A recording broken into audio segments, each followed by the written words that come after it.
Your daily dose of inspiration, quick and bright. नमस्ते। अच्छा, क्या कभी ऐसा लगा है कि अपनी वेबसाइट पर क्या चल रहा है ये पता ही नहीं चलता? तो चलिए आज गूगल एनालिटिक्स की दुनिया में चलते हैं और समझते हैं कि ये हमारी वेबसाइट के लिए आखिर इतना ज़रूरी क्यों है। शुरू करें। ज़रा सोचिए, क्या हो अगर आपकी वेबसाइट आपसे बात कर सकती, अगर वो खुद बता पाती कि विजिटर्स को सबसे ज़्यादा क्या पसंद आ रहा है, वो दुनिया के किस कोने से आ रहे हैं और असल में क्या ढूंढ रहे हैं। मज़ेदार होगा, है ना? तो अच्छी खबर यह है कि आपकी वेबसाइट सच में बात कर सकती है। बस उसकी भाषा थोड़ी अलग है। वो डेटा की भाषा में बात करती है और गूगल एनालिटिक्स वो टूल है जो हमें उस भाषा को समझने में मदद करता है। तो आते हैं हमारे पहले हिस्से पर, वेबसाइट का ब्लैक बॉक्स। देखिए, वेबसाइट बनाना एक बात है, पर यह समझना कि विजिटर्स वहां आकर करते क्या हैं, वो बिल्कुल दूसरी कहानी है। चलिए इस रहस्य से पर्दा उठाते हैं। एनालिटिक्स के बिना वेबसाइट चलाना, पता है कैसा है? जैसे बिना डैशबोर्ड के गाड़ी चलाना। गाड़ी तो चल रही है, पर स्पीड क्या है, पेट्रोल कितना बचा है, कुछ नहीं पता। मन में बस सवाल ही सवाल घूमते रहते हैं, पर जवाब एक भी नहीं मिलता। तो चलिए अब इस डेटा की भाषा को सीखना शुरू करते हैं। इस सेक्शन में हम डिजिटल एनालिटिक्स की कुछ बेसिक मतलब एकदम बुनियादी बातें समझेंगे। और यकीन मानिए, ये सुनने में जितना मुश्किल लगता है ना, उतना है नहीं। समझिए, सारा का सारा डेटा दो हिस्सों में बटा होता है, डायमेंशन और मैट्रिक्स। डायमेंशन का मतलब है क्या या कौन, जैसे विजिटर किस देश से है, और मैट्रिक्स का मतलब है कितना, जैसे उस देश से कितने विजिटर्स आए। बस इतना ही सिंपल है। सबसे पहले मिलते हैं यूजर से। ये वो हर एक इंसान है जो हमारी वेबसाइट पर आता है, चाहे वो पहली बार आया हो या 100वीं बार, वो एक यूजर है। अब बात करते हैं सेशन की।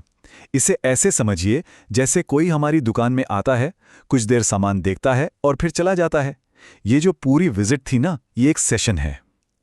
एक ही यूजर दिन में कई बार आ सकता है, मतलब उसके कई सेशन हो सकते हैं। अब आता है बाउंस रेट। इसकी कल्पना ऐसे कीजिए, कोई दुकान के दरवाजे से अंदर झांकता है और बिना कुछ देखे, बिना एक कदम भी आगे बढ़ाए तुरंत बाहर निकल जाता है। बस यही बाउंस है। अगर बाउंस रेट ज्यादा है तो मतलब लोगों को शायद वो नहीं मिल रहा है जिसके लिए वो आए थे। और आखिर में है कन्वर्जन। देखिए, यही तो असली मकसद है। जब कोई विजिटर हमारी वेबसाइट पर आकर कुछ खरीदता है या कोई फॉर्म भरता है, मतलब वो काम करता है जो हम उससे करवाना चाहते हैं, तो उसे कन्वर्जन कहते हैं। तो सवाल ये उठता है कि ये सारा डेटा आता कहाँ से है? ये कोई जादू तो है नहीं। तो चलिए एक क्लिक का सफर देखते हैं और समझते हैं कि ये जानकारी हम तक पहुंचती कैसे है। ये सब ना 3 बहुत ही आसान स्टेप्स में होता है। सबसे पहले कलेक्शन। जब कोई साइट पर आता है तो एक छोटा सा कोड उसकी विजिट से जुड़ी जानकारी इकट्ठा कर लेता है। फिर प्रोसेसिंग। गूगल इस सारी जानकारी को अच्छे से ऑर्गेनाइज करता है। और आखिर में रिपोर्टिंग। यही जानकारी हमें अपने एनालिटिक्स अकाउंट में साफ सुथरी रिपोर्ट्स के तौर पर दिखती है। ठीक है, अब आते हैं सबसे जरूरी हिस्से पर। भाई, ये सारे डेटा का फायदा ही क्या अगर हम इससे कुछ सीख ना सकें? इस सेक्शन में हम देखेंगे कि इन नंबरों को असली फैसलों में कैसे बदला जाता है। जरा इस रिपोर्ट पर नजर डालिए। यहां साफ साफ दिख रहा है कि ऑर्गेनिक सर्च से सबसे ज्यादा लोग आ रहे हैं और कन्वर्जन भी सबसे ज्यादा वहीं से हो रहा है। दूसरी तरफ सोशल मीडिया से आने वाले लोग आते ही वापस जा रहे हैं। बाउंस रेट देखिए। तो इससे हमें क्या पता चलता है कि हमें अपनी सोशल मीडिया स्ट्रैटेजी पर दोबारा काम करने की जरूरत है। तो अब अंधेरे में तीर चलाने की जरूरत नहीं, अब सीधे सीधे जवाब मिलेंगे। अब यह पता चल पाएगा कि मार्केटिंग कहाँ काम कर रही है, कौन सा कंटेंट लोगों को पसंद आ रहा है और कहाँ सुधार करना है। ये बात बिल्कुल वैसी ही है जैसा कि कार्ली फियोरिना ने कहा था। लक्ष्य डेटा को जानकारी में बदलना है और जानकारी को अंतर्दृष्टि में।